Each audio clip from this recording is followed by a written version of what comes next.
Mesdames, messieurs et tous les habitués de ce webinaire de la communauté RSE qui chaque mois vous propose de partager avec des experts et avec vous-même une réflexion sur la façon dont les choses avancent, bougent, reculent, se développent, qui nous concerne. Donc c'est un temps de réflexion qui est tout à fait euh, franc, direct, transparent qui vous est proposé par Ecolearn et que j'ai le plaisir de faire, de préparer avec les uns et les autres. Et je remercie ce mois-ci deux des experts que j'ai conviés pour des raisons toujours très liées à la fois à l'actualité et aussi à leur apport dans ce contexte. D'une part, donc, j'ai convié un pionnier du sujet qui va nous aider à avoir une vision d'ensemble sur le rapport entre l'économie et le durable et plus précisément la finance et plus précisément encore le private equity, qui est Olivier Millet, qui œuvre dans ce domaine et a ouvert des voies très importantes depuis, j'ose pas dire le nombre d'années, mon cher Olivier, et qui donc là va pouvoir nous éclairer un peu sur le moment particulier que nous vivons. Et je dirais génération nouvelle d'une certaine manière, Julien Marchal, qui a œuvré dans l'administration il y a quelques années, va nous en parler peut-être, et surtout aujourd'hui dans le monde des énergies renouvelables, et qui vient de publier un livre tout à fait percutant appelant justement à relancer un peu un cadre de travail entre les acteurs, entre les parties, qu'il appelle un nouveau pacte social, ce qui rejoint beaucoup d'autres prises de position des acteurs qui sentent la nécessité de rebattre les cartes ensemble. Voilà. Alors, merci à eux, merci à vous d'être là. Je n'insiste pas sur la méthodologie et j'essaie de vous proposer tout de suite un peu le fil rouge de cette période qu'on vient de vivre. Alors, en ouvrant aussi sur l'année, hein, si vous voulez bien. J'ai le sentiment, au vu d'informations et d'initiatives que je rappellerai tout à l'heure, que on est quand même dans une situation aujourd'hui qui doit nous amener vraiment à nous mobiliser sur la phase d'après. Je pense qu'il faut tirer les leçons des critiques qui sont là et qui sont très fortes. Hein, il y a un cycle de remise en cause, on en a parlé déjà pas mal précédemment parce que ça avance. Mais on voit bien que derrière ça, il faut sortir par le haut. Et donc, le contexte CSRD n'en restera pas là. Il est un peu cul par-dessus tête aujourd'hui, disons-le. Et je note, mais j'y reviendrai, que face aux mises en cause européennes de la démarche de reporting, eh bien, on a une avancée très spectaculaire. Aujourd'hui, une adhésion très spectaculaire aux propositions assez différentes hein, des FRS, de l'ISSB dans le monde, et ça doit nous interroger. Alors, donc, je résume d'une certaine manière, le sujet durable, et on l'a vu avec la conférence de Bakou, est très politique aujourd'hui. Bon, il y a tout un ensemble de choses qui caractérise ce contexte, notamment le fait que, moi je trouve le plus important, c'est que les pionniers qui avaient porté une correction un peu des modes de management, une prise en compte un peu des impacts, aujourd'hui on les cherche, on les voit pas, et ils sont plutôt réactifs et réactifs négatifs aujourd'hui, avec, et je prends cet article parce qu'il est sorti dans la presse américaine, alors c'est lié évidemment à ce qui se passe là-bas, mais il y a ce qu'ils appellent un capitalisme national populiste qui gagne aussi la Silicon Valley et d'autres, et qui dit bon bah aujourd'hui c'est pas tellement les marchés et l'ouverture internationale qui doit nous guider, c'est le deal avec l'État. Et ça, c'est quand même quelque chose d'un peu compliqué à voir parce que, évidemment, derrière ça, y a-t-il une prise en charge des responsabilités de l'entreprise ou pas? Voilà.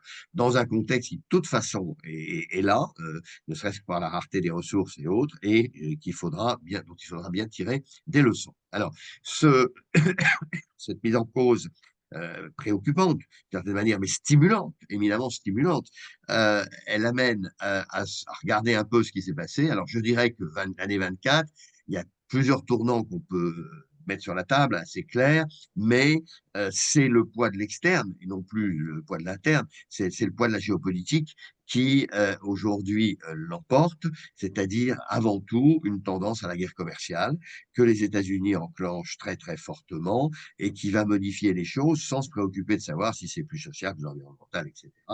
Il y a un papier très intéressant du patron économique, du chief économiste du FMI, qui corrobore ceci, et en alertant sur un protectionnisme qui ne se fera pas pour des bonnes raisons forcément.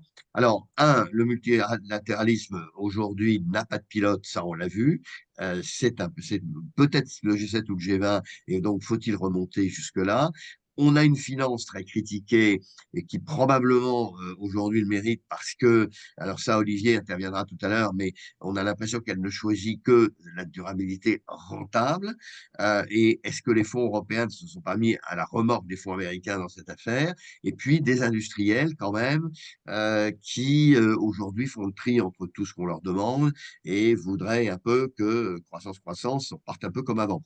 Et je citerai, Julien, le propos du patron d'EDF tout à l'heure, qui demande à ce qu'on relance la consommation d'électricité, etc., ce qui nous change des appels à la sobriété précédents. Alors, ce contexte général, est-ce qu'il veut dire qu'il y a des liens? C'est une question qu'il faut se poser parce que ça peut nous emmener assez loin, ce sujet, entre des visions très conservatrices et puis un refus de la transition durable, parce que là, on est au pied du mur et que décarboner, ça peut se faire, mais changer les modèles, c'est pas forcément ce qu'on a envie de faire.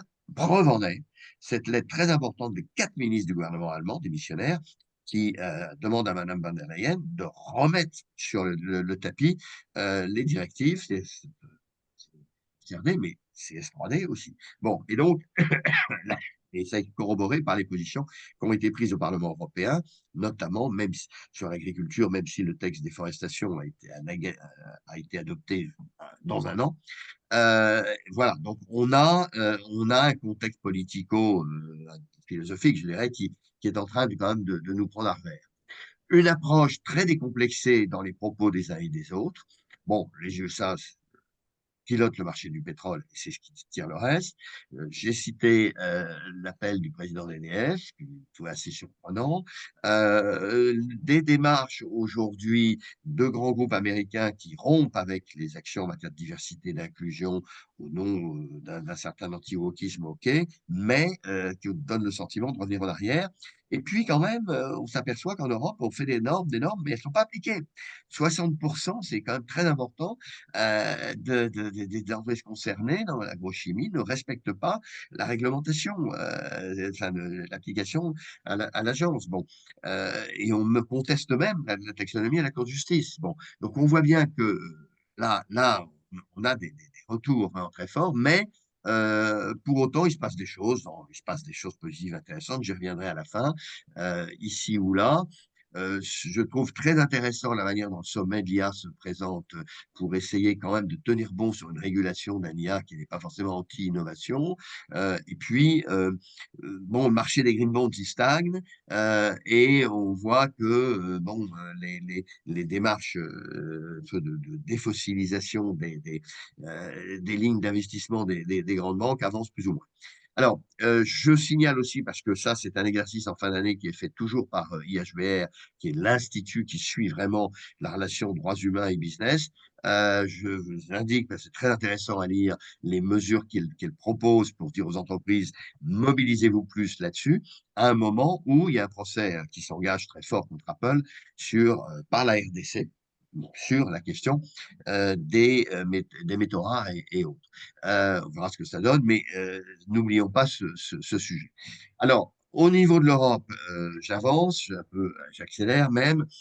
On a un débat sur le reporting qui est préoccupant. On pensait qu'il s'agirait simplement de remettre un peu les seuils, les agendas, enfin de la cohérence dans un truc qui a accumulé des mesures dans tous les sens sur un plan technique, et c'est vrai que c'était un peu abracadabrant, mais en fait, ça va beaucoup plus loin. Ça va beaucoup plus loin.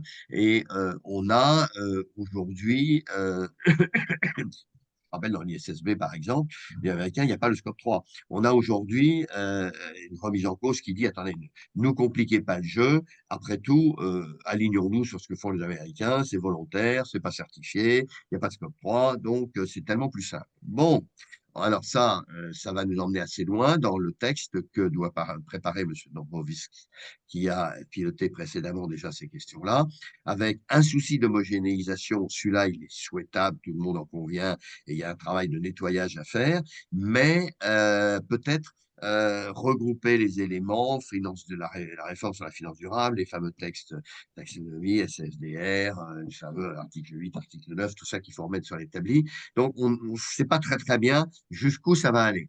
Alors, en regard, moi, j'ai été assez étonné par les propos quand même très durs de certains CEO, de l'European Roundtable, je l'ai cité, et puis quand même des charges contre la matérialité. Alors, je signale que dans la traduction française des textes, on ne parle pas de matérialité, on parle de importance relative. Et c'est dommage qu'on n'utilise pas plus ce texte qui veut bien dire des choses et qui n'est pas si loin de ce qu'on fait depuis 20 ans où on a appris à être un peu pertinent et pas à faire du normatif pour du normatif.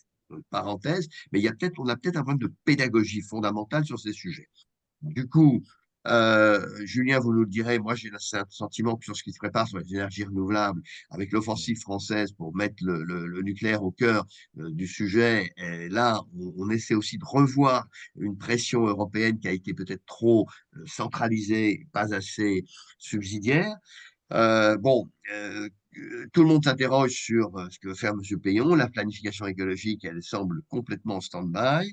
Et puis, un petit jugement quand même qui a été mal interprété dans les médias où on dit, ah ben non, l'affaire de Sainte-Soline, ça a été annulé et tout. Pas du tout. Pas du tout. On a annulé sur des questions de faune. Mais fondamentalement, il a été reconnu, et ça c'est très intéressant, que en fait, il fallait respecter une gestion équilibrée et durable de l'eau. Tous les partenaires devaient le faire et l'eau appartient à tout le monde et tout le monde doit y trouver son compte, agriculteur, comme urbain, comme paysagiste, etc. Donc, voilà, c'est la justice un peu renvoie un peu dans un équilibre de la société, message aussi que les acteurs du pacte pour vivre rappellent en permanence. Alors, aujourd'hui, il y a quand même effectivement donc je vais aller vers la conclusion, vers des initiatives qui sont positives, même si Olivier, 68% dans une étude BPI, des dirigeants PME ETI donc, disent que le changement climatique, c'est pas leur affaire. Bon, bon, dont acte, ça peut vouloir dire plus aussi. Et donc, je voulais, on fait cet exercice à chaque fois, vous donner une liste, je ne vais pas toutes les citer, loin de là, mais des grands rapports, des études qui sont sorties ce mois-ci, qui sont intéressants à regarder parce qu'ils disent tous des choses travaillées, argumentées, notamment le fait qu'on s'attaque à l'aviation beaucoup à sa durabilité, mais on ne regarde pas la croissance du secteur tourisme, voire du secteur numérique, que la Cour des comptes remet en cause très fortement la politique d'achat public, même si elle signale certains efforts en matière de durabilité, donc c'est important à noter, etc., un certain nombre de choses. Dans les bonnes nouvelles, je dirais que les JO de Paris sont en ligne avec leurs objectifs. Il faut le signaler, il faut le remarquer, il faut les féliciter. On aura émis beaucoup moins de gaz à effet de serre et fait un travail de recyclage qui a été mis en valeur. Et puis, ce qui est ressorti de la conférence de Riyad, c'est quand même d'une étape plus loin sur la gestion de l'eau qui peut-être peut ouvrir sur une gouvernance un peu plus concertée.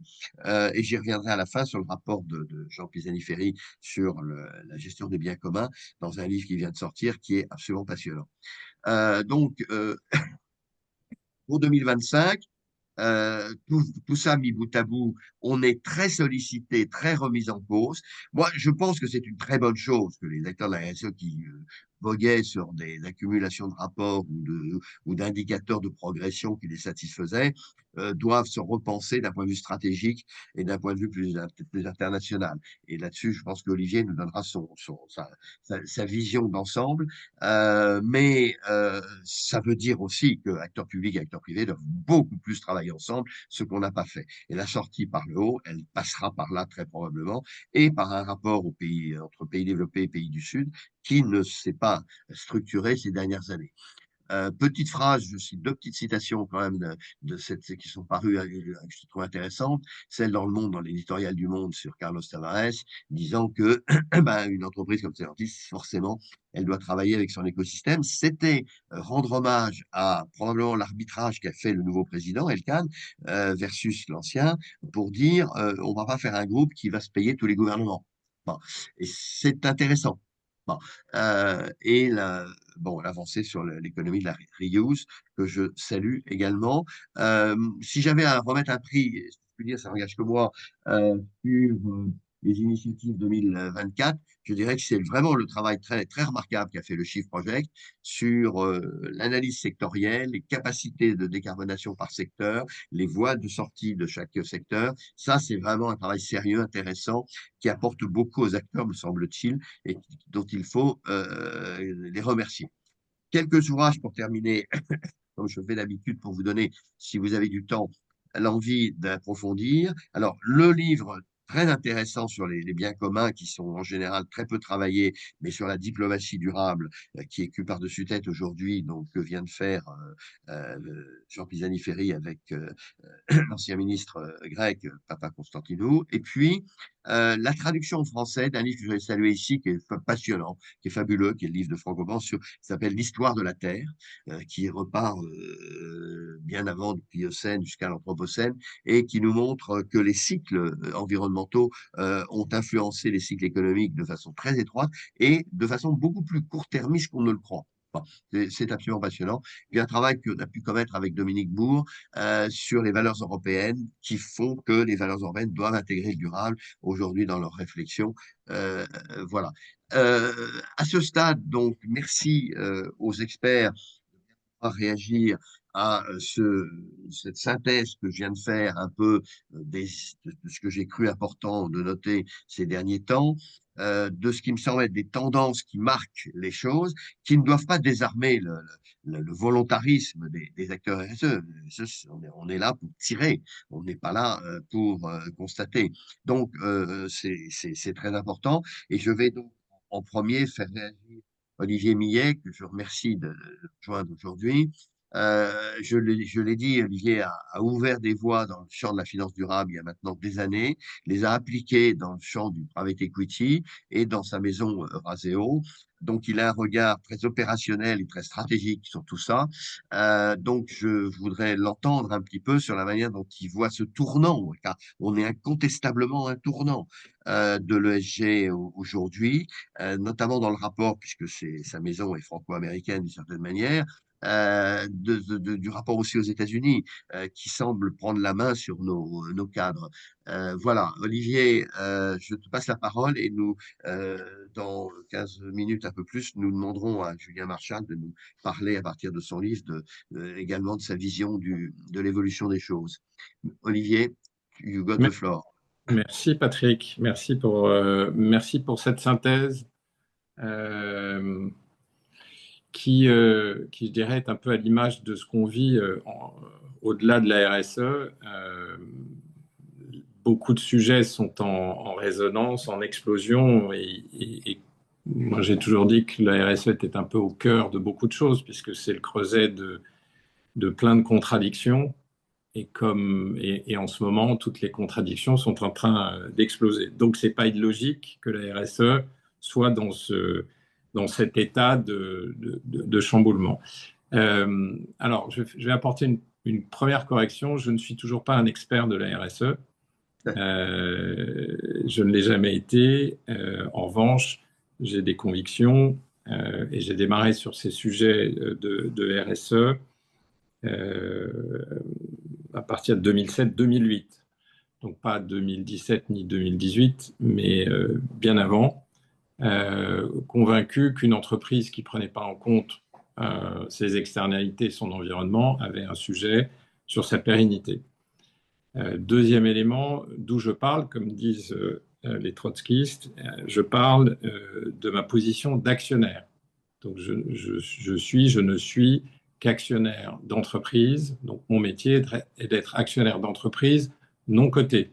Il se trouve que Raseo est une société cotée, donc elle a aussi un rapport avec les marchés financiers, on peut en parler, mais mon métier est d'être actionnaire et d'accompagner dans le temps, et c'est là que l'industrie du private equity a tout son sens. C'est que, à la différence d'une prise de position dans un actionnariat d'une entreprise cotée où je rentre un matin, je peux sortir le soir, je peux rentrer, je ressors 3 mois après, la particularité du mode opératoire de cette quatrième voie capitaliste qui est le private equity, c'est que nous nous engageons dans la durée. C'est-à-dire que nous devenons actionnaires minoritaires, majoritaires, en equity, en dette, avec des entreprises dont il faudra qu'on ressorte, non pas demain, non pas discrètement, mais très officiellement à l'occasion d'un processus de sortie dans 5 à 10 ans. Et donc, ce qui est fondamental pour nous, au-delà de la finance de base, ça grossit, ça prend de la valeur, c'est d'être certain que l'entreprise dont il faudra qu'on ressorte à ce terme soit toujours bankable dans l'univers des entreprises et de la finance. Donc c'est ça le point de départ, et ça reste complètement vrai. C'est-à-dire qu'aujourd'hui, quand on devient actionnaire d'une entreprise, on fait un diagnostic RSE à 360 des enjeux de cette entreprise par rapport à son environnement, dans son secteur, son industrie, sa taille. On voit quel est le degré de maturité, on voit les problématiques, on voit les externalités négatives, et on va décider si on est prêt à aider cette entreprise sur cette trajectoire à 5 ou 10 ans.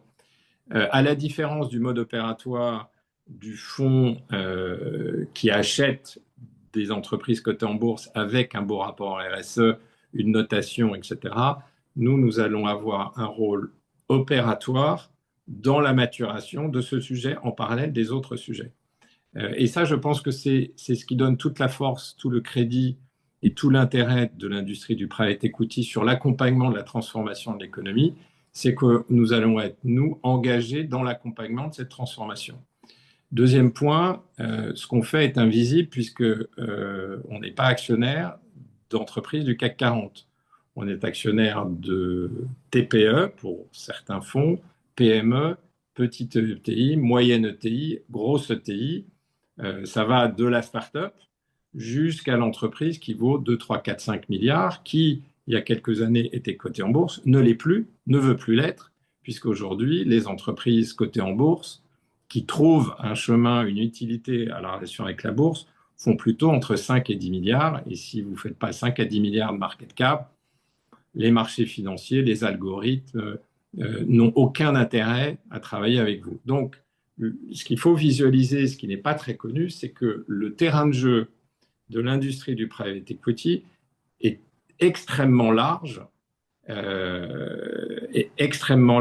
sur le nombre de points où nous avons une action. Donc, parmi les actions, historiquement, on avait la bonne discipline financière. On a toujours cette discipline financière, business, projet, controlling, etc. Mais on a ajouté, depuis la fin des années 2000, donc moi je fais mon premier bilan carbone en 2008, je publie mon premier rapport RSE en 2008, et derrière, toute l'industrie monte à bord de ce sujet, et aujourd'hui, vous ne levez plus le mode opératoire d'un fonds de private equity. C'est quoi? Je vais aller chercher la confiance d'investisseurs institutionnels et privés, je vais mettre ça dans une tirelire, cette tirelire, je vais l'investir dans des entreprises.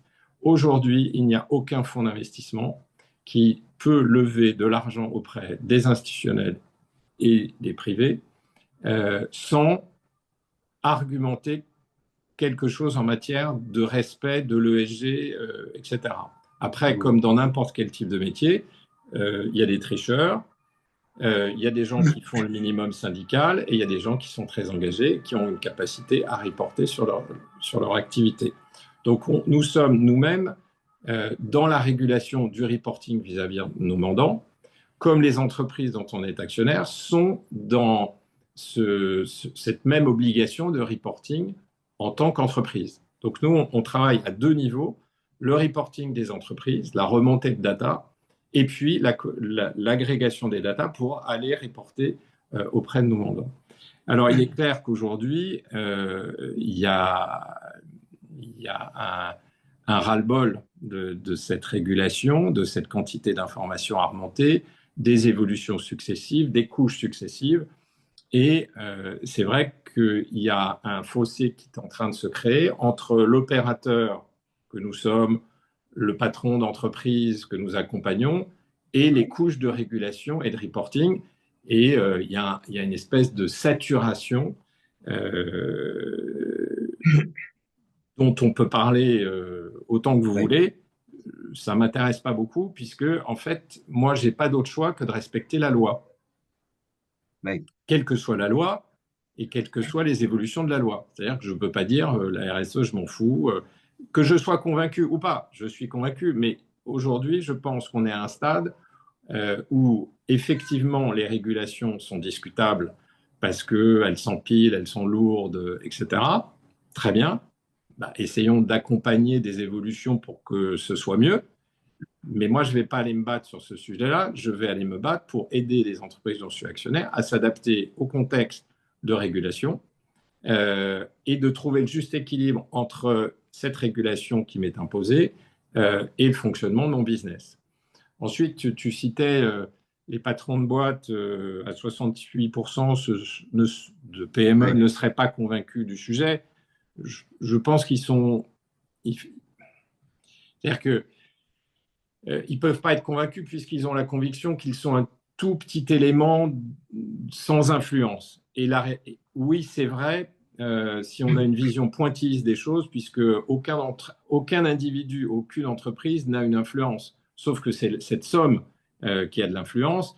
Et l'industrie du private equity, si on prend juste la partie française, on accompagne près de 10 000 entreprises. C'est-à-dire que pris individuellement, chacune de ces entreprises n'a aucune influence, sauf que quand vous avez 10 000 sociétés qui a 2,5 millions d'emplois accompagnés par notre industrie, ça commence à être plus que significatif. Ça fait une grosse 2,5 millions de salariés, ça fait une grosse entreprise. Hein. Donc, euh, les dirigeants sont également sous des niveaux de contraintes gigantesques, que ce soit tous les sujets d'économie au sens très très large, à commencer par le prix des choses, les prix des matières premières, les collaborateurs, etc. Enfin, nos patrons de PME, de TI méritent des médailles d'or de type Jeux Olympiques pour continuer à avancer dans cet environnement tellement difficile.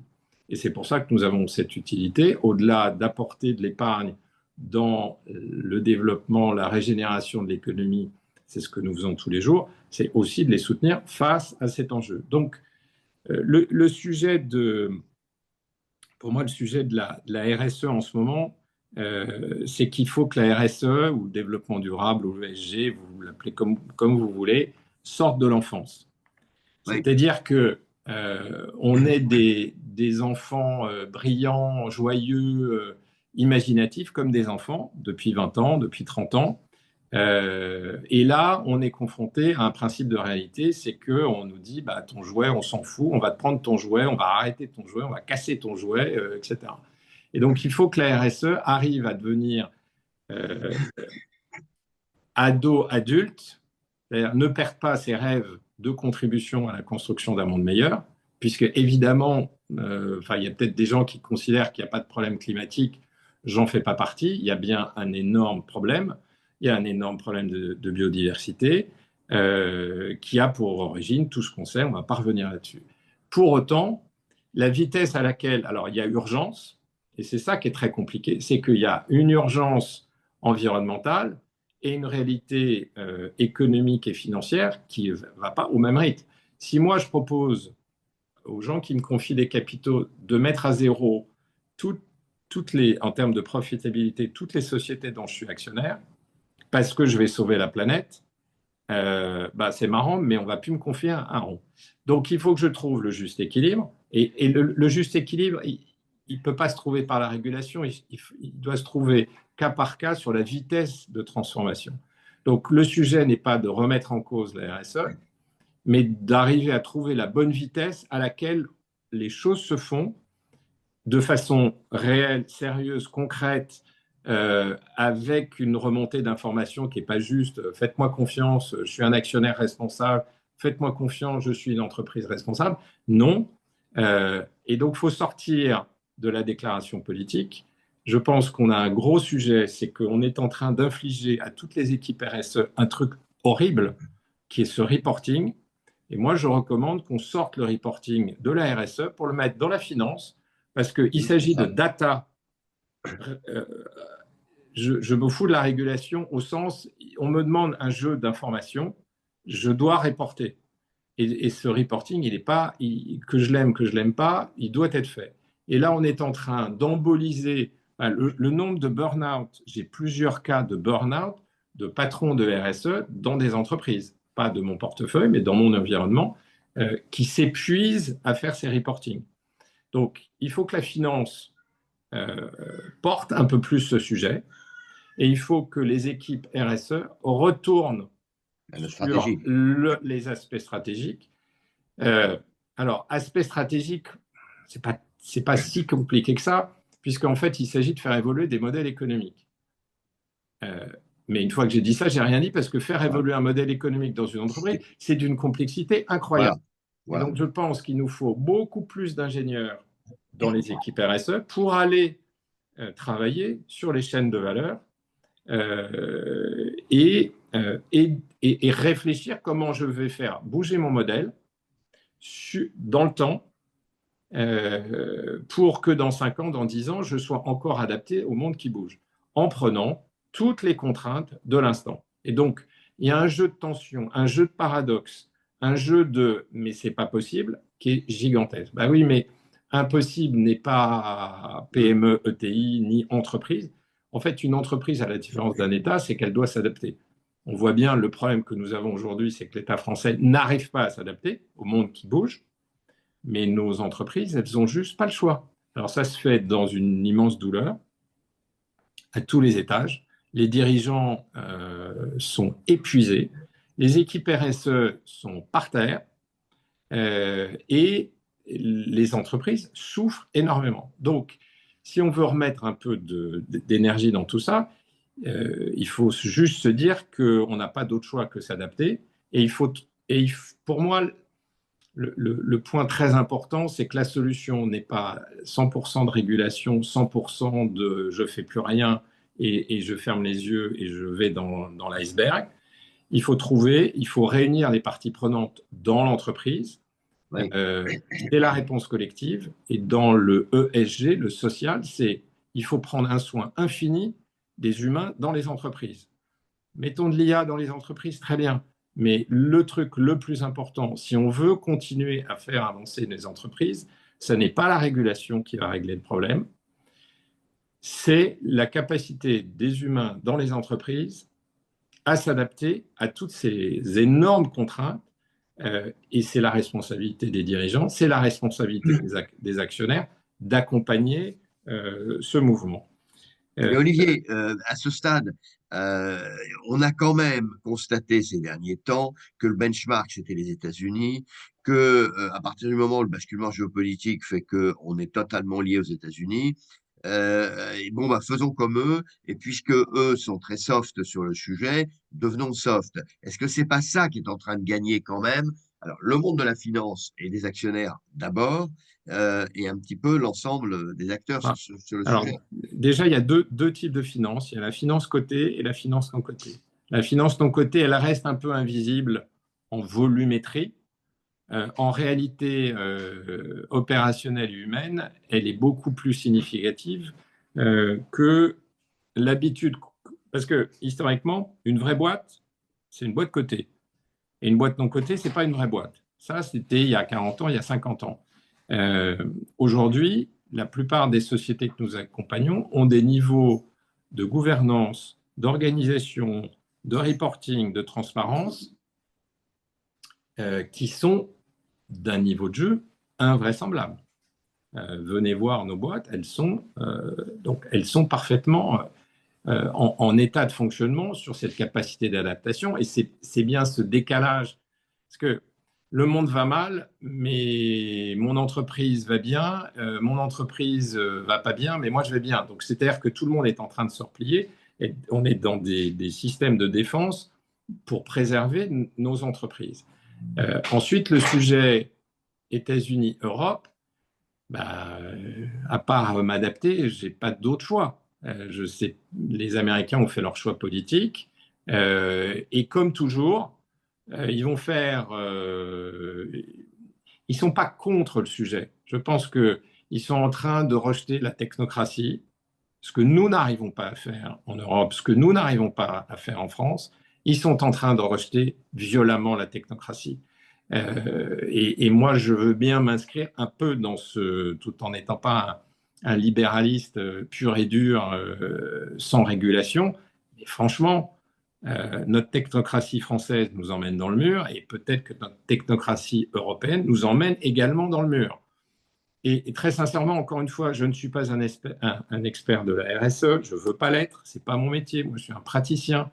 Mon métier, c'est la confiance de mes épargnants, c'est la confiance que je mets dans les entreprises, c'est le plan de transformation des 5 à 10 ans, et je m'arrête là. Mais je ne peux pas m'extraire sur les années qui viennent de prendre en compte absolument tous ces sujets. Les entreprises américaines, oui, elles sont plus libres, mais indépendamment des sujets RSE. Vous regardez le plan comptable, la gestion d'une PME de 100 ou de 100 millions aux US par rapport à 100 millions en Europe, ça n'a juste rien à voir. Donc nos entreprises sont d'une immense compétence, nos dirigeants sont nos cadres, nos systèmes d'information, on a des niveaux de compétences incroyables. Pour survivre à la France et à l'Europe, il faut un niveau de jeu, mais absolument dingue. Donc, ce qu'il faut, c'est arriver à retrouver la confiance de tout ça, essayer de pousser un peu les excès de la régulation et, et transformer nos entreprises en embarquant bien tous les enjeux environnementaux, sociaux et de gouvernance au rythme auquel le sujet est supportable par l'entreprise par rapport à son environnement, par rapport à sa concurrence américaine, parce que si j'ai raison, mais que je mets mes compteurs à zéro et que les Américains ont les compteurs à 100, ben c'est marrant, mais moi je vais mourir. Donc je suis obligé de m'adapter au contexte de gré ou de force, je suis obligé de respecter la loi, je suis obligé de m'adapter au moment américain. C'est comme ça. C'est probablement pas la bonne façon de faire par rapport à la vitesse à laquelle tous les sujets environnementaux doivent être traités, puisqu'on va dans le mur en klaxonnant, c'est marqué dessus. Hein. Mais je suis opérateur économique, je suis obligé peut-être de ralentir sur certains sujets. Et c'est pour ça, si certaines entreprises ralentissent un peu sur les sujets environnementaux à tort, je pense qu'on peut mettre le paquet sur le parti social au sens système humain de développement, de protection des humains pour aller trouver des solutions d'adaptation, pas pour faire le bonheur sur Terre. Ce n'est pas mon métier. En revanche, si j'ai un effondrement humain dans mon entreprise, et on commence à le voir à droite à gauche, et le cas Tavares est sûrement extrêmement intéressant, si le système humain part en vrille, bah, ça va régler le problème. L'entreprise va disparaître, ses externalités seront beaucoup plus faibles. Donc, je pense qu'il faut mettre beaucoup de ressources sur la partie humaine dans ce sujet d'adaptation à un contexte qui est franchement pas cool. Mais en une minute ou deux, si tu peux, moi, je suis quand même très surpris par le fait que j'ai vu l'action que tu as menée au sein de France Invest. Tu as piloté le démarrage de collectif, c'est-à-dire en disant, nous, acteurs de Paris exécutif, voilà comment on va s'organiser, voilà ce qu'on fait collectivement, etc. Et je constate que ça n'a pas pesé sur la régulation, que finalement, on n'a pas co-construit cette régulation qui aurait pu nous éviter un excès bureaucratique qui est critiqué aujourd'hui. Alors, est-ce qu'il n'y a pas aussi quand même une réflexion de la part des organisations et des acteurs économiques à avoir en se disant, bah oui, mais on a laissé filer un peu les règles et puis maintenant on les découvre et maintenant elles nous posent problème, mais on n'a pas su les co-organiser. Est-ce que j'ai tort en disant ça ou pas? Non, tu n'as absolument pas tort. Comme disent mes enfants, le problème, c'est qu'on ne nous calcule pas. Oui. C'est-à-dire que parce que nous travaillons dans le non-coté, parce que nous travaillons sur des entreprises pas très grosses, on n'est pas important et que donc seuls les grands groupes, seules les multinationales doivent être regardées, régulées, etc. Et je ne dis pas qu'il ne faut pas le faire, mais il y a toute une partie du monde et le nombre de sociétés non cotées, ça ne vous aura pas échappé, légèrement plus grosse que le nombre d'entreprises cotées, et sachant même que le nombre d'entreprises cotées est plutôt en régression, mais que la technocratie bureaucratique, financière, franco-européenne continue à ne voir le monde qu'à travers des grandes entreprises cotées. Alors que le monde a complètement basculé, puisqu'aujourd'hui, dites-moi combien il y a eu d'introductions en bourse ces 3 dernières années. Il y a eu 10 intros en bourse. Les gens ne vont plus en bourse. Donc le match, désormais, se joue pour les très grandes entreprises à croissance extrêmement rapide. Et je ne suis pas en train de dire que la bourse ne doit pas exister, n'existera plus, etc. Surtout pas ça. C'est un match pour Oui, les très grandes boîtes qui valent entre 5 et 10 milliards. En dessous de ces sommes-là, c'est un autre match. Et ce oui, match, on a l'impression qu'il est invisible. On fait tous des efforts incroyables, que ce soit France Invest, Invest Europe, autour de ces sujets. Et je pense que ça serait intéressant d'essayer de mettre plus en lumière. Et toutes ces organisations font des efforts, publient énormément d'infos. Mais en fait, ce qui est complexe sur ce que je représente, c'est que c'est du pointillisme. Pris individuellement, je peux vous faire la journée sur le nombre de sociétés qui font des trucs formidables, mm, mais c'est une boîte de 100 millions, une boîte de 500 millions, vous allez me dire, ah, c'est l'exception sympathique. Le problème, mm, c'est qu'il faut qu'on passe du pointillisme à l'impressionnisme avec mm. cette énorme tâche de points qui est bien en train d'accompagner la transformation du monde économique autour des sujets environnementaux, sociaux et de bonne gouvernance. Merci Olivier. On va revenir dans les questions sur ce que tu abordes. Et je dirais comme transition, on va noter que la dernière société du CAC 40 qui vient de remplacer Vivendi, c'est un acteur de l'audit et de la vérification. Ça veut dire des choses. C'est ce qui est, en l'occurrence, c'est Veritas. Et c'est assez étonnant de voir que la nouvelle capitalisation 40e, ben, elle est dans cet univers de l'ADAN.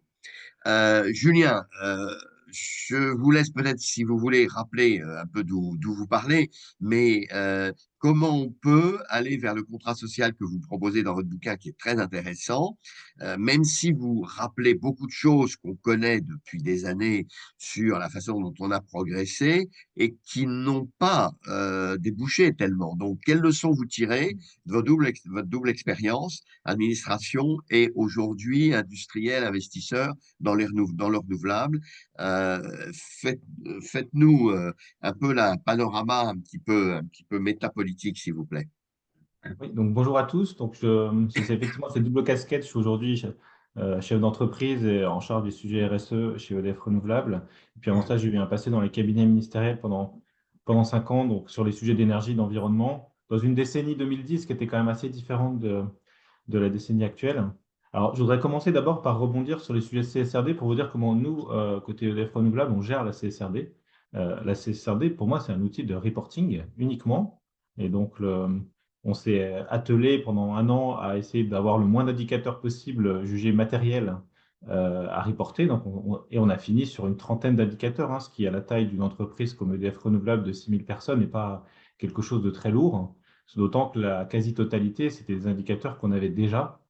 Il y en a moins d'une dizaine qu'on a, soit on n'a pas, soit on est en train de perfectionner. Donc pour moi, la CSRD, c'est un non-sujet en fait dans mon entreprise en Très bien. termes de lourdeur de reporting. Par contre, ça ne déclenche rien, c'est-à-dire c'est pas en faisant Absolument. un reporting supplémentaire que je vais arriver à avoir des nouvelles idées de ce qu'il faudrait faire, avec le seul bémol sur les déchets, qui est l'endroit où aujourd'hui on ne mesurait rien et on va devoir commencer à mesurer le sujet des déchets. Et donc peut-être après, ça nous donnera des idées sur comment on peut les réduire.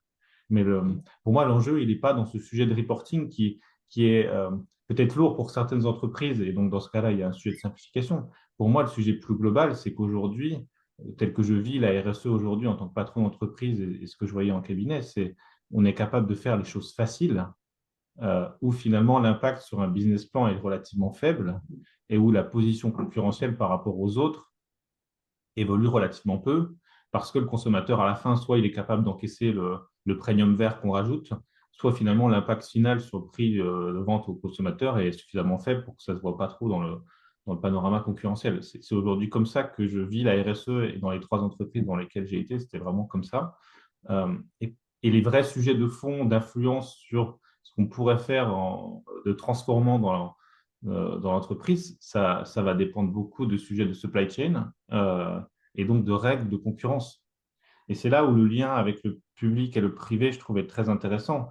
C'est qu'aujourd'hui, ma perception, c'est que pour aller plus loin et faire les grands pas qui nous manquent aujourd'hui en matière de développement durable, c'est des sujets de régulation, mais au sens vraiment régulation des règles du jeu microéconomique pour pouvoir favoriser, par exemple, je prends un exemple que je connais bien, dans l'éolien et dans le solaire, tant qu'on n'a pas des règles du jeu qui nous font qu'on ait un prix un panneau chinois sera due concurrence d'un panneau européen, à la fin, dans le prix auquel on candidate dans des appels d'offres ou auquel on vend à des clients finaux, tant qu'on n'a pas cette règle-là microéconomique qui change, aujourd'hui, on va se sourcer en panneaux chinois parce qu'ils sont 40% moins chers.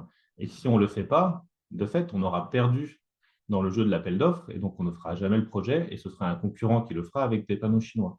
Comment aujourd'hui on arrive à transformer les règles du jeu euh, pour que ces panneaux chinois qui ont un contenu carbone assez élevé soient finalement à parité à la fin avec des panneaux européens qui ont un meilleur bilan carbone, mais qui sont plus chers.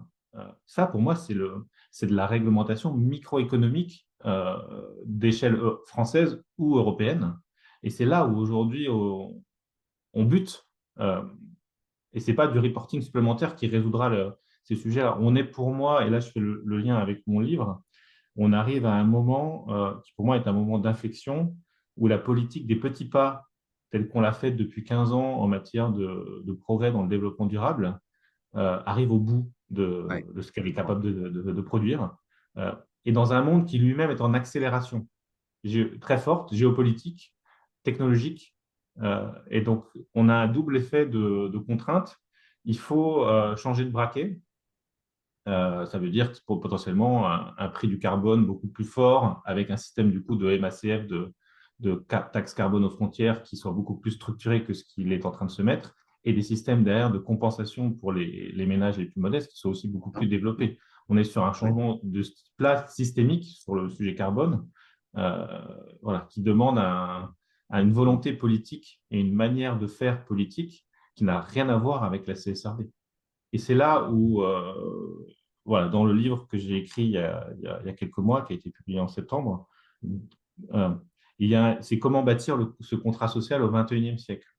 Et le constat que je fais dans le livre, qui, je pense, est bien traduit par les exemples que j'ai cités, c'est on sort de 4 décennies d'hypermondialisation, avec un accent mis sur le consumérisme, l'individualisme et la mondialisation comme facteur de paix, de croissance des nations, etc., qui aujourd'hui est rejeté par la population. Il est rejeté aussi par Trump et certains gouvernements qui sont en place en Europe.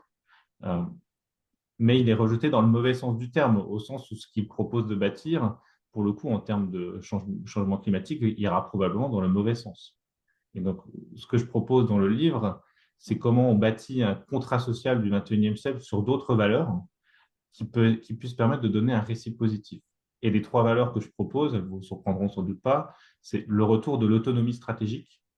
On ne peut être fort dans le monde aujourd'hui et pouvoir imposer quelque chose que si on a une relative autonomie vis-à-vis de puissances hostiles, ce qui n'est pas le cas de l'Europe. Hein. Aujourd'hui, on l'a vu sur le gaz russe et d'autres sujets. Quand vous dites qu'on est à la remorque des États-Unis, c'est en partie vrai aujourd'hui en matière de sécurité. Du coup, on ne peut pas peser sur certains sujets. Deuxième valeur, préservation des biens communs, donc nécessairement les biens communs naturels, mais il y a aussi des biens communs institutionnels qui aujourd'hui sont en déclin et qui après menacent la capacité à faire. Et troisième valeur, on a besoin de plus de cohésion. Que comme je crois Olivier l'a dit, on va devoir changer de braquet au niveau de la réglementation européenne et nationale, mais il faut que derrière l'individu, soit en tant que consommateur, en tant que citoyen, soit prêt à l'accepter. Et il faut que les entreprises qui vont se retrouver au milieu de ce jeu soient prêtes à la fois à soutenir la nouvelle réglementation qui sera mise en place et la capacité d'innover et de se transformer pour arriver à passer ça vis-à-vis des individus. Et en fait, ce mouvement d'ensemble, aujourd'hui, il est assez contredit par le prisme de l'individualisme qui a lieu depuis 30 ans, de mon point de vue. Alors, une fois qu'on a dit, c'est vers ça qu'il faut aller, et après, il se pose la question du chemin. Et c'est là où aujourd'hui la difficulté est assez forte. Je rejoins Olivier sur le fait que ce n'est pas par la bureaucratie qu'on s'en sortira. Il faudra plus de réglementation, mais vraiment au niveau microéconomique. Un bonus-malus automobile, par exemple, pour favoriser les véhicules électriques versus les véhicules thermiques, pour faire éventuellement un bonus-malus modulé selon le poids des véhicules. Euh, pour moi, ce n'est pas une lourdeur administrative, c'est une manière de modifier les signaux prix indispensables si on veut qu'un jour les gens basculent vers le véhicule électrique. Donc, c'est vers ce type finalement, de réglementation très Mais opérationnelle qu'il faut aller, Julien, sur ce plutôt point, que… restons Oui, sur ce point de la régulation par les bonus-malus, qui est éminemment intéressant parce qu'il est libre, il est assez volontaire et en même temps, il est fort. On l'a fait sur l'automobile, vous le oui, savez, on l'a fait. oui. Simplement, on a eu le Dieselgate qui a faussé complètement la confiance dans le système, qui a cassé la confiance dans le système. Bon, il y a eu une partie des acteurs qui n'ont pas joué le jeu. Bon, et Oui, le bonus-malus, il n'a pas été complet non plus, tellement non. appliqué. Donc, où est le défaut là? Alors là, Où ça va je vous donne pas? je vous donne ma clé de lecture en tant que conseiller en cabinet à ce moment-là, au moment du Voilà, déshabillé.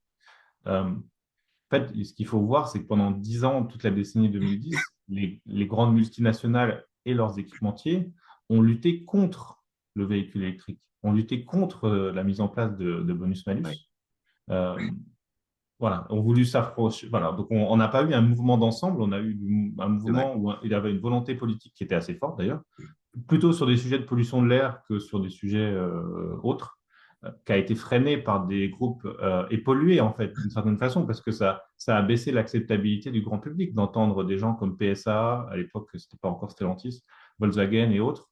Il se trouve que Volkswagen a aussi fait des trucages qui eux sont un autre sujet judiciaire. Après, le système d'émission des normes de véhicules permettait aussi une optimisation agressive de la part des industriels, donc ils s'en sont saisis et ça a été, voilà, ça a aussi pollué un peu la confiance que les gens pouvaient avoir dans le système. Mais moi, ce que je note de positif, c'est qu'en 10 ans, la bascule, elle a quand même eu lieu. Aujourd'hui, il y a un bonus-malus, moi je trouve efficace pour orienter l'achat vers des véhicules électriques. Il intègre depuis quelques mois une taxation aux frontières industrielles pour essayer de limiter la Véhicule part de chinois, véhicules oui. chinois. Donc là, on rentre dans le sujet de Oui, l'autonomie stratégique et d'avoir de l'emploi, de ne pas être juste une société de consommation, mais d'être aussi une société de production. Par contre, ça a mis 15 ans, effectivement, avec des hauts et des bas. Moi, ce n'oubliez que pas. j'en retiens, c'est qu'il n'y a pas eu d'unité du tout, en fait, dans ce débat-là. Et même aujourd'hui, vous voyez assez peu de chefs d'entreprise, que ce soit dans le secteur automobile ou dans des secteurs connexes, s'exprimer en disant, on a raison, un bon Français aujourd'hui, dès qu'il a les moyens, il doit acheter un véhicule électrique parce que ça fait partie du contrat social et de la vision qu'on veut porter collectivement ensemble. On n'a pas du tout cette unité aujourd'hui. Oui, mais Pour moi, c'est un des axes de progrès je vais vous chercher un qu'un peu chef plus. d'entreprise peut faire. Je vais vous chercher un peu plus sur ce point, parce que, si je puis dire, vous avez été aux manettes. Donc, Mhm. sur ces questions-là, on a vu que les acteurs donc s'entendaient pas, parce qu'on peut développer cet exemple automobile sur plein d'autres Mhm. filières, hein, où il y a eu quand même beaucoup de poker menteur entre le régulateur et puis l'industriel, qui finalement voulait encore un peu de temps, Monsieur le bourreau. Et donc, aujourd'hui, avec la menace sociale, c'était le discours de Tavares en disant, bah, bon, l'État, vous vous débrouillerez avec les gens que je laisse sur le carreau. Ah, bon, Mhm. d'accord. Et ça, on n'a pas trouvé la réponse. On n'a pas géré l'accompagnement social. Et quant à la question de l'accompagnement consommateur pour gérer les différentiels prix, etc., on les cherche toujours, leasing, ceci, cela, mais enfin, on n'y est Mhm. pas. Donc, est-ce que c'est là, je dirais, tout le monde est un peu pêcheur en la matière, mais la régulation se cherche, elle se trouve pas. Moi, je suis aujourd'hui très engagé là-dessus. Je suis très accusateur, entre guillemets, de bonne foi, de la façon un peu indigente dont les régulateurs affrontent ces questions et ne réfléchissent pas beaucoup. Je me souviens des premiers débats Olivier s'en souvient peut-être, sur la taxe carbone avec Bercy, où Bercy me disait, mais attendez, la fiscalité écologique, vous allez vous rhabiller, ça n'a pas de sens, on n'en veut pas. Bon, etc.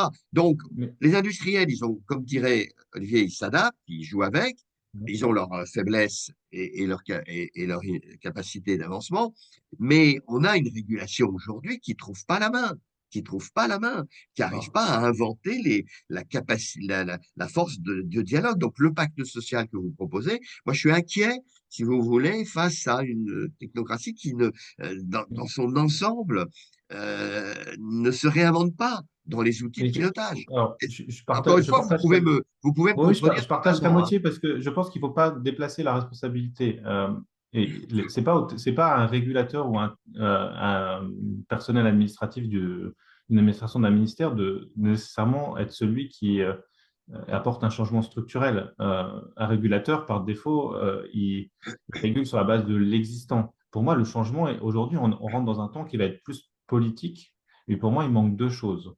Aujourd'hui, notre pays n'a pas de vision de ce qu'il veut être dans 30 ans. Et l'Europe non plus, de mon point de vue. Et donc, faute de cette vision-là, c'est difficile déjà de bâtir un consensus social relativement fort. Et c'est difficile après pour des administrations d'oser faire des grands pas, proposer des grands pas en sachant qu'il y a pas la volonté forte assumée par tout le monde. Et après, le deuxième point, mais qui vous fera peut-être sourire, parce que là, c'est un parallèle avec les entreprises privées, euh, moi, je vois les pouvoirs publics nationaux comme une grande entreprise, parce que il y a des milliers de fonctionnaires dans des ministères différents. Ça ressemble beaucoup au fonctionnement d'un grand groupe. Et donc, oui, il y a des silos, il y a du conservatisme. Je l'ai vécu à Bercy. Bercy avait une approche en matière environnementale qui était très faible, avait des considérants très budgétaires et compétitivité uniquement. Et c'est d'une certaine façon, c'est normal, hein, une direction financière dans un grand groupe, souvent, elle a une approche très Oui, bilancielle et PNL, elle n'a pas une approche oui, recyclage ou autre. Donc, oui. pour moi, ça, c'est pas anormal. Et on a un poids en France de Bercy qui est peut-être plus fort que dans d'autres pays. Donc, ce conservatisme-là fait que sans impulsion politique majeure, les administrations mettent du temps à bouger. Oui. Merci de ce constat. Vous avez sûrement raison. Je dirais qu'on a tous là-dessus à essayer de comprendre le pourquoi nous ne sommes pas plus efficaces. Ouais. Et peut-être, Euh, si je peux me permettre une autre manière de le oui, présenter, oui, aujourd'hui, je pense qu'on est tous à la fois un consommateur, un travailleur et un citoyen, oui, ou un ancien travailleur quand on est retraité. Euh, Ma perception, c'est que pendant 40 ans, on a beaucoup privilégié le consommateur avec le fameux prisme, le culte du pouvoir d'achat, de toujours augmenter le pouvoir d'achat. Donc, le pouvoir d'achat, c'est augmenter le pouvoir du consommateur, d'acheter toujours moins cher ce qu'il peut trouver. Mais ça a eu des dommages assez enfin, manifestes maintenant sur le travailleur, parce que et on le a des contribuable. secteurs entiers qui ont été supprimés, Oui, délocalisés. Les panneaux solaires en sont un bel exemple. Euh, donc, et ça crée le ressentiment dans les territoires désindustrialisés quand même. Et on a eu un effet néfaste sur le citoyen, parce que le citoyen, je pense qu'il a deux, il a je pense je pense qu'on perçoit certaines contradictions du modèle aujourd'hui, et c'est anxiogène, y compris le mantra du déficit qui sert à financer en partie le pouvoir d'achat des retraités aujourd'hui. Les gens se disent, ça ne durera pas. C'est comme le changement climatique. à juste titre. Consommer tel qu'on consomme aujourd'hui, à un moment donné, ça ne durera pas. Donc, en tant que citoyen, je pense qu'on a une forme d'alerte interne et de contradiction avec le consommateur, mais qu'on n'exprime pas. Et il va falloir rééquilibrer ce triptyque consommateur, travailleur, citoyen vers les deux autres. Et c'est là où c'est difficile parce que Oui, aujourd'hui, ça veut dire des sujets de pouvoir oui, d'achat à court terme qu'il va falloir gérer. Et ça veut dire aussi beaucoup, sans doute, de redistribution. oui. Le leasing social, pour reprendre l'exemple du véhicule électrique, à Bercy, les gens disent que ça coûte trop cher. OK. Mais en même temps, si on ne l'a pas, quel discours positif on peut créer pour dire aux gens, il faut que vous achetiez un véhicule électrique en tant que citoyen, il faudra qu'il soit produit en France, donc parce qu'en tant que travailleur, en termes d'autonomie stratégique, c'est important. Mais ah ben, vous êtes pauvre, du coup, vous n'avez pas les moyens et vous n'avez aucun outil pour vous aider à acheter un véhicule électrique. Les gens vont se retrouver dans une Oui. contradiction. Donc, le leasing social, il coûte cher, mais en même temps, si on ne le fait pas, moi, par exemple, sur ce sujet-là, je ne sais pas comment on crée une dynamique d'ensemble. Mais On aura forcément 30% des gens qui diront, mais moi, me demande un truc, je suis incapable d'acheter, j'ai pas d'argent. le Au revoir, mot, quoi. le mot important dans ce discours et qu'on retrouve dans votre livre, c'est ce contrat. Et il faut penser et repenser le contrat. Mm. Est-ce que, comme il est l'heure, certains, Arnaud, de nos participants veulent poser des questions à Julien Marchal et à Olivier Millet? Je te laisse piloter le questionnement. Oui, eh bien, merci à vous. Vous avez suscité beaucoup de commentaires, de réactions diverses et variées. Alors, je vais reprendre un fil un peu plus chronologique. Donc, je vais revenir à vos propos, Olivier, pour commencer. Mais Julien, si vous voulez compléter les réponses, n'hésitez pas. J'ai essayé de réunir. Alors, j'ai deux grands champs de questions à vous poser, Olivier, par rapport à ce que vous avez exposé. Le premier, vous avez précisé et présenté avec beaucoup de clarté le dilemme qui est confronté, enfin, auquel sont confrontés les dirigeants et les investisseurs entre les enjeux business, de profit d'une part, et les enjeux, on va dire, d'impact, de ESG, de réconciliation avec les enjeux environnementaux et sociaux d'autre part. J'aurais deux questions à propos de ça. Patrick, dans son introduction, de parler de la nécessité d'une finance de durabilité profitable ou rentable. À votre niveau, en tant que fonds de private equity, comment vous résolvez cette équation de la profitabilité qui est attendue par vos propres actionnaires? Vous avez rappelé que vous étiez à côté de votre, enfin, en tant qu'entité, mais aussi pour permettre à vos dirigeants, aux entreprises que vous détenez, de libérer de la marge de manœuvre, de la marge d'investissement pour réinvestir justement sur des sujets environnementaux et sociaux, parce qu'on sait qu'il y a comme un jeu de vase communicant qui peut s'opérer. Donc, comment cette équation elle est résolue, sachant que vous avez malgré tout des exits à préparer à 5-10 ans? Avec, j'imagine, des attendus de vos actionnaires sur des niveaux de profitabilité qui sont attendus sur votre portefeuille. Et par ailleurs, vous expliquez que les dirigeants étaient dans des situations extrêmement complexes d'injonctions contradictoires et d'être au four et au moulin. Concrètement, quelle aide vous apportez à ces dirigeants pour les baliser, les supporter dans cette pression contradictoire entre, encore une fois, le profit et l'impact? Ok, je vais essayer d'être court. Oui, oui, Sur la profitabilité, on a la chance de ne pas être obligé d'investir partout. Donc le premier paramètre, c'est qu'on va déjà faire des choix en excluant un certain nombre de secteurs d'entreprises où la quantité de problèmes existants et à venir serait déjà très importante. Donc l'argent, l'épargne qui nous est confiée est orientée, heureusement ou malheureusement, vers des sujets qui sont plutôt soft que très hard. On investit très peu dans la grosse usine à vraiment transformer. Donc on va déjà, d'ores et déjà, vers des sociétés qui, en termes d'impact, ont des niveaux d'impact un peu plus faibles que la moyenne de l'économie. Donc c'est une façon réaliste de dire que l'épargne va déjà vers des secteurs les moins difficiles. L'autre partie de la réponse, c'est le temps. C'est-à-dire que moi, je ne sais pas accompagner une transformation dans la nuit. Une transformation d'entreprise, c'est plusieurs années, pas mal d'années. Et la façon dont on règle ce sujet par rapport à la profitabilité, c'est que s'il y a un CAPEX gigantesque qui met la société par terre à faire le lendemain de notre investissement, ben en fait, on ne va pas faire cet investissement dans cette entreprise et on va être plutôt dans l'accompagnement dans le temps pour trouver ce juste équilibre entre transformation, choix liés à la transformation. Et il y a plein de façons de gérer cette transformation et rentabilité.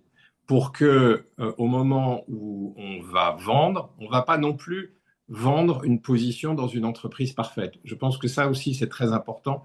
C'est-à-dire que je n'ai absolument pas la prétention d'accompagner des entreprises parfaites quand je deviens actionnaire et de vendre des entreprises parfaites parce que j'aurais été un investisseur extraordinaire qui aurait transformé le monde. Ce n'est pas mon métier. J'essaye de limiter le problème à l'entrée. Je fais du mieux que je peux sur 5 à 10 ans. Et il y a bien un après, moi, en tant qu'actionnaire. Et donc, il faut que j'arrive à convaincre que j'ai fait une partie du chemin, mais qu'il y a encore du chemin. Et si vous êtes dans ce plan de CAPEX, ce plan de transformation, vous avez la possibilité d'avoir un dialogue intelligent en disant on a investi, on a commencé à transformer, il y a des choses concrètes et j'ai bien mes reportings extra-financiers qui prouvent que j'ai amélioré telle ou telle partie du modèle économique de cette entreprise. Et le plan de poursuite de cette transformation, il est devant.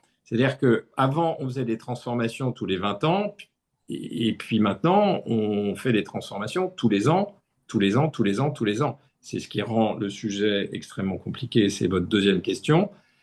Comment on fait? Historiquement, la population à l'intérieur des fonds d'investissement était totalement transactionnelle et financière. Le point, c'était comment je fais pour devenir actionnaire d'une entreprise.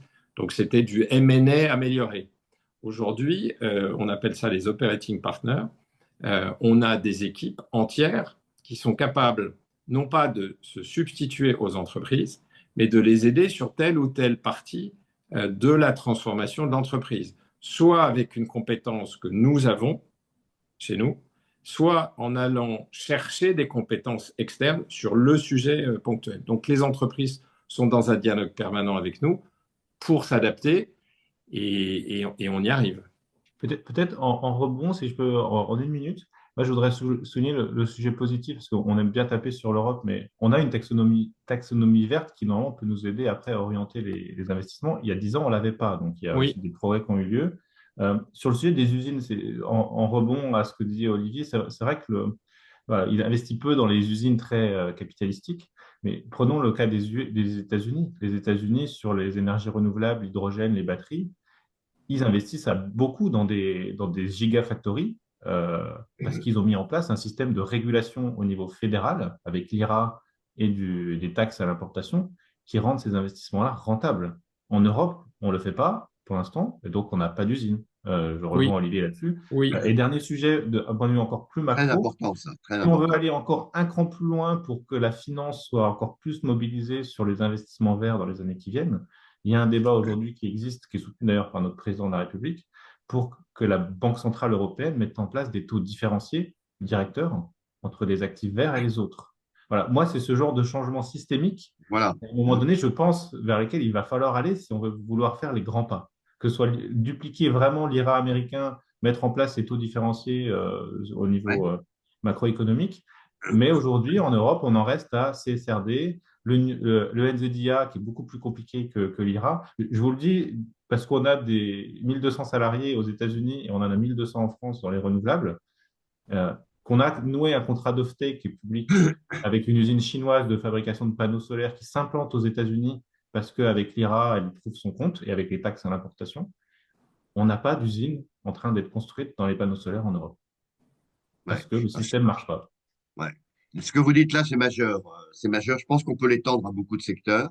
Donc, c'est une dose de protectionnisme nécessaire, une dose d'incentives publics nécessaire et une capacité des acteurs à travailler ensemble là-dessus. Mais c'est ça la nouvelle donne. Et c'est vrai qu'on ne veut pas fermer nos frontières, on ne veut pas aujourd'hui dépenser, investir beaucoup. Alors, de ce point de vue-là, les Allemands ne nous arrangent pas du tout, du tout. Pas qu'on a une différence d'approche très importante. Mais là, on a un décalage. On a une régulation européenne qui n'est pas adaptée. Ce que vous venez de dire Et, est, à mon avis, enfin, vous vivez, je pense, oui. Julien, très significatif. Et le petit point supplémentaire, si je peux me permettre de rajouter, c'est que si vous avez vu les derniers propos de Trump, de Musk, il déclare que toute entreprise qui va vouloir faire plus d'1 milliard d'investissements aux États-Unis aura un permitting simplifié de quelques semaines. Bon, c'est sans doute une effet d'annonce, mais le fait est qu'ils vont aussi déplacer la guerre commerciale sur la simplicité administrative. Et là, en Europe, on ne pourra jamais être à ce niveau-là de simplicité. Donc, si sur cette case-là de simplicité administrative, on n'est pas gagnant, on le sait, ça ne changera pas progressivement. Et donc, si on n'arrive pas à être au moins aussi compétitif que les États-Unis sur vraiment les règles du jeu macroéconomique, taxes douanières, IRA et aide réindustrialisation, on n'aura pas d'industrie lourde, en fait. Mais là, je voudrais rebondir et faire réagir Olivier. Je pense que le temps de la naïveté doit être derrière nous, qui fait penser qu'on pouvait avancer vers la durabilité, je dirais, dans un jeu libéral, ISO réglementaire, voilà, dans le temps. Non, ça n'est pas possible. Voilà, semble-t-il, Olivier. Oui, non, non, mais moi, j'ai rien ajouté. Je pense que Julien a parfaitement cadré ce commentaire sur ce dont nous aurions besoin, nous, Européens, pour rester dans le match. Euh, il- les taux différenciés, on les a déjà, hein. Une entreprise que nous finançons qui va s'endetter peut faire varier à la baisse le coût de sa dette en fonction de la qualité de son reporting extra-financier.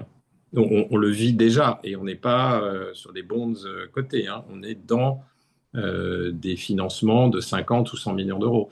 Donc, il y a un intérêt financier, business, évident, à essayer de faire propre et carré. Après, je pense que la réponse ne peut pas être que française. La réponse, elle doit être européenne. Et singeons nos amis américains en essayant de l'adapter au mode français, à comment on fait de l'attractivité, comment on fait de la protection. Regardons ce qu'ils font, essayons sans aller vers le populisme, c'est pas ce que je suis en train de dire, Non, mais non. est-ce qu'il y a des mécaniques, des mécaniques envisageables au niveau européen? Le coût de nos États est assez problématique. Si on pouvait libérer une partie, on me disait hier que sur les 6 trilliards de l'État fédéral américain, Musk voulait en réduire un trilliard. Je ne sais pas si c'est les bons chiffres, je ne sais pas si c'est réaliste et si ça ne va pas fabriquer aussi les grèves auxquelles ils ne sont pas très habitués. Mais nous, on est en train de ne pas faire ça, alors qu'on pourrait redéployer probablement une partie, parce que ce n'est pas comme si on ne payait pas un peu d'impôts, voire énormément d'impôts, mais la réutilisation à niveau de taxes constantes, peut-être qu'il y a une meilleure utilisation. Le leasing social, on n'a pas les moyens de le financer, peut-être qu'il faut faire des arbitrages pour arriver à le financer. Et dernière question, Arnaud, s'il te plaît.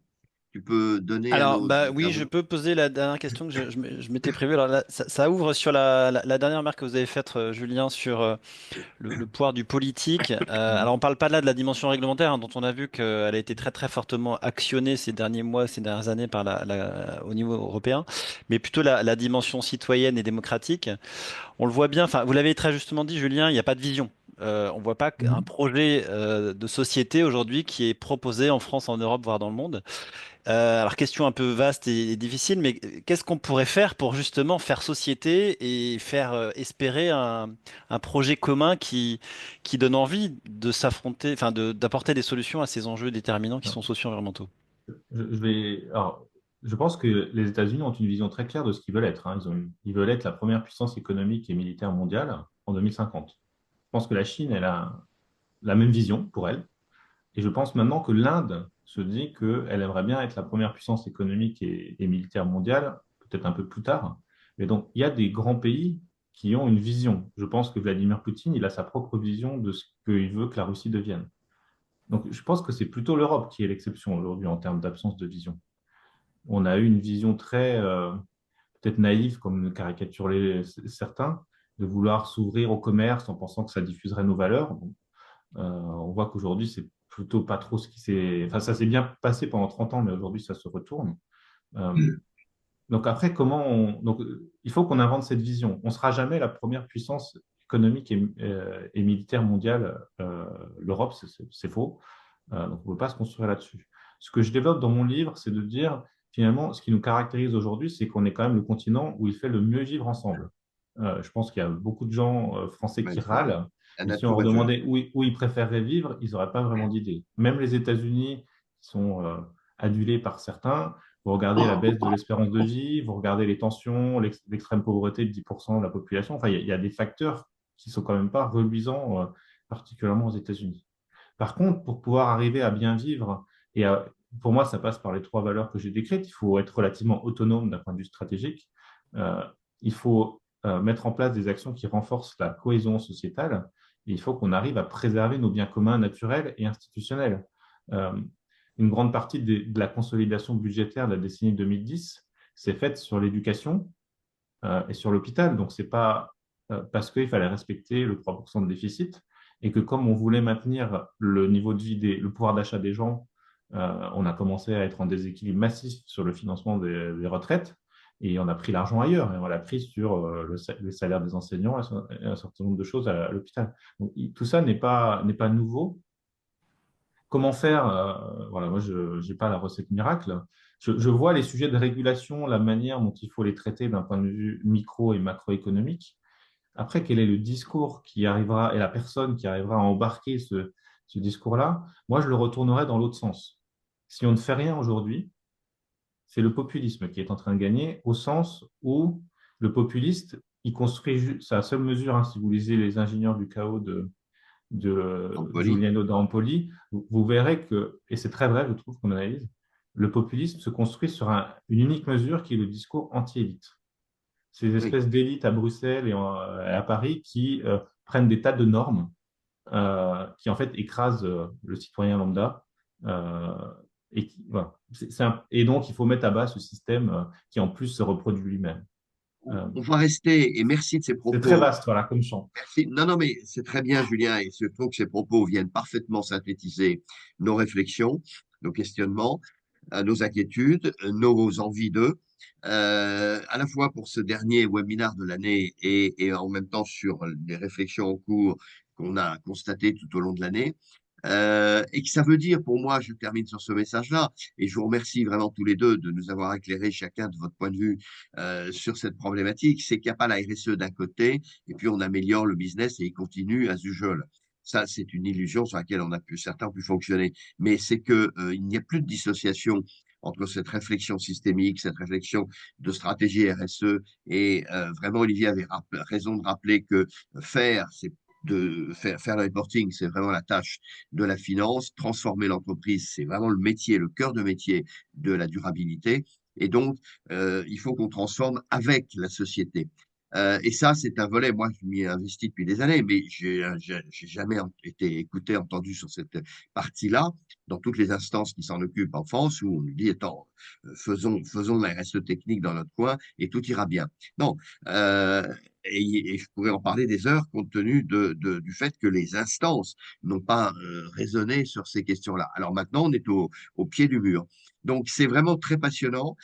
J'espère, je ne doute pas qu'avec vos contributions, vos réflexions, vos actions les uns les autres, ici et là, experts et femmes et hommes d'entreprise, nous y arrivions. Et je pense que le temps de 2025, c'est de passer à la co-construction.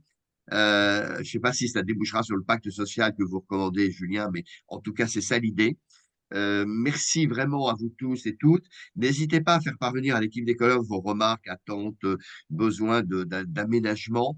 Je sais qu'on a toujours un peu ce décrochage enfin sur cette partie, mais on a été nombreux, à peu près 300 sur la base des 2000 inscrits qui suivent tous les mois ce webinaire. Donc, merci d'y prêter attention. Merci d'y apporter vos réflexions et merci aux équipes d'écoleurs, Arnaud, et les uns les autres, et à vous, messieurs, pour ça. Et en 2025, en janvier, nous aurons, je vous le promets, des études sur ces questions d'actualité, toujours aussi pertinentes, plus prospectives peut-être pour essayer d'aller dans le sens des solutions, mais pas des techno-solutions, mais des solutions partagées. Et moi, je souhaite vraiment, étant un adepte du dialogue partie prenante, que justement ces rencontres servent à préparer cette vision collective qui nous tient à cœur et qui est la clé du changement. Merci beaucoup, très bonne fête à vous toutes et tous.